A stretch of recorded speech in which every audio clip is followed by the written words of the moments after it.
Всем привет! Вы на канале Дело мастера боится. Сегодня я расскажу вам о том, как отремонтировать выдвижной ящик, стола или шкафа, который у вас поломался. Это очень частая проблема, потому что мы их постоянно дергаем, и они потихонечку теряют свои свойства, свою жесткость. Если у вас такое случилось, то смотрите это видео, как я решил эту проблему. У нас есть вот такой ящик стола, который должен быть в таком положении. Его лицевая часть отпала. Здесь есть шплинты, вот такие, которые со временем рассохлись, расклеились и потеряли свою несущую способность. Как же их отремонтировать так, чтобы этот ящичек не отрывался со временем? Для этого нам понадобится вот такой кусочек бинта, клей ПВА. Можно использовать любой столярный клей, но у меня под рукой пока только ПВА. Кисточка и ножницы. Этот рецепт посоветовал мне мой отец, который уже много лет ремонтирует таким образом свои стулья и табуретки. Он уже проверен годами, поэтому старое забытое лучше, чем новое непроверенное. Для начала берем кисточку и клей, ПВА или любой другой, как у вас есть, и наносим равномерно клей на шплинты, которые со временем усохлись и потеряли свои свойства. Наносим тоненьким слоем и ждем, пока он слегка подсохнет, этот клей.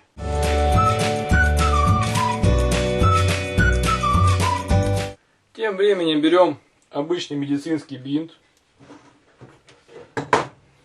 ножницы, бинт можно брать любой, и вырезаем тоненькую полоску, примерно длиной 10 сантиметров, в зависимости от толщины бинта. Отмотав такой кусочек, начинаем наматывать на шплинт по часовой или против часовой стрелки, кому как удобно, это не принципиально. В идеале длина шплинта должна равняться ширине кусочка бинта. У меня немножко длинноват получился, поэтому я его немного укорачиваю.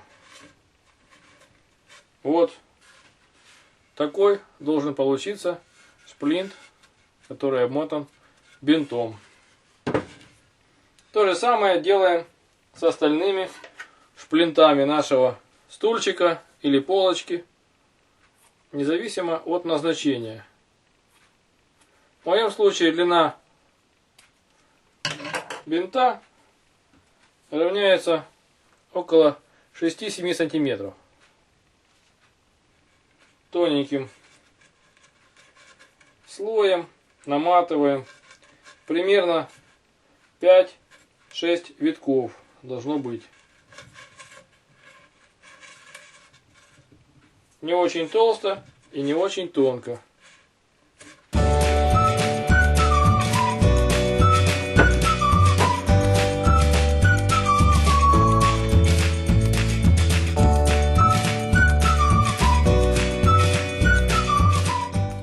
В моем случае один шплинт остался в лицевой части дверцы, поэтому я буду обматывать его уже здесь.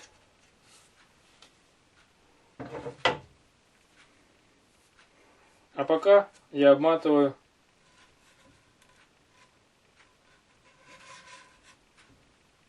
тоненьким слоем третий шплинт дверцы. Желательно, чтобы меньше бинта оставалось в основании шплинта, потому что это будет портить внешний вид полочки и будет некрасиво.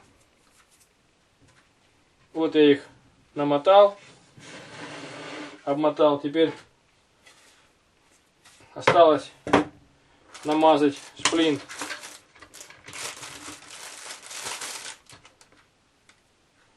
на лицевой дверце.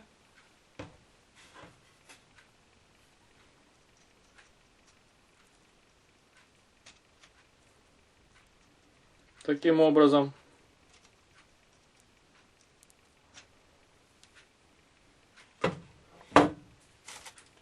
И нанести тонкий слой бинта.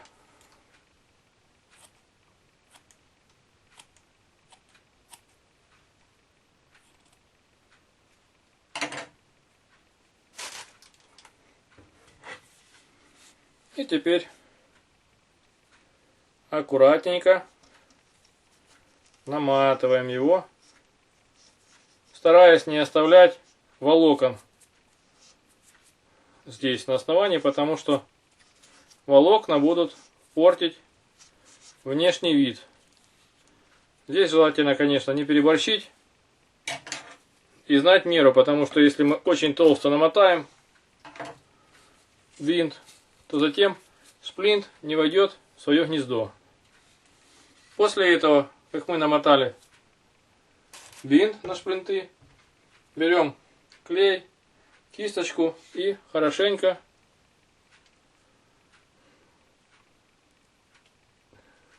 наносим клей на наш бинт.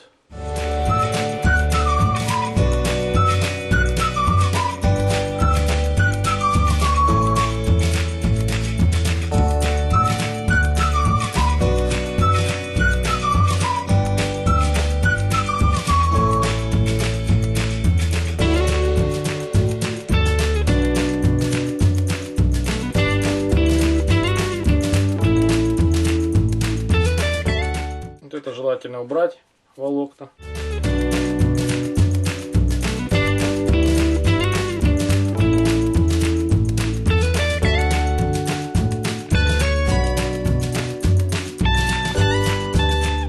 Можно немножечко клей с запасом наносить, потому что при высыхании он будет прозрачный и заполнит все поры отверстий. После этого устанавливаем на что-то твердое основание полочки.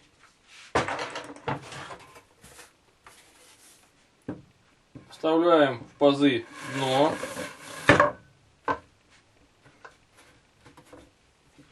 И после этого можно приступить к насаживанию лицевой части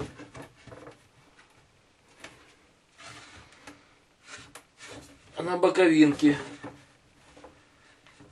для того чтобы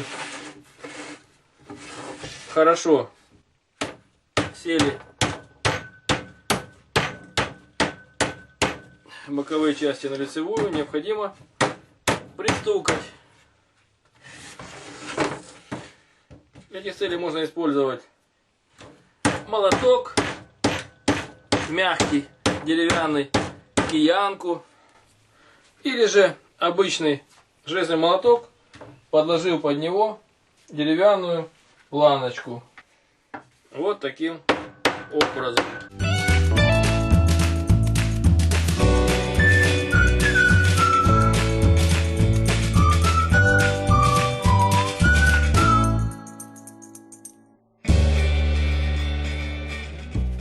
Вот шплинт зашел в свое гнездо до упора в отверстие.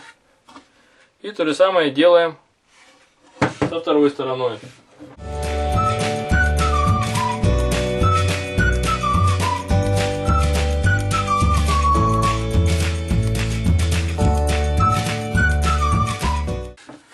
Вот лицевая часть посажена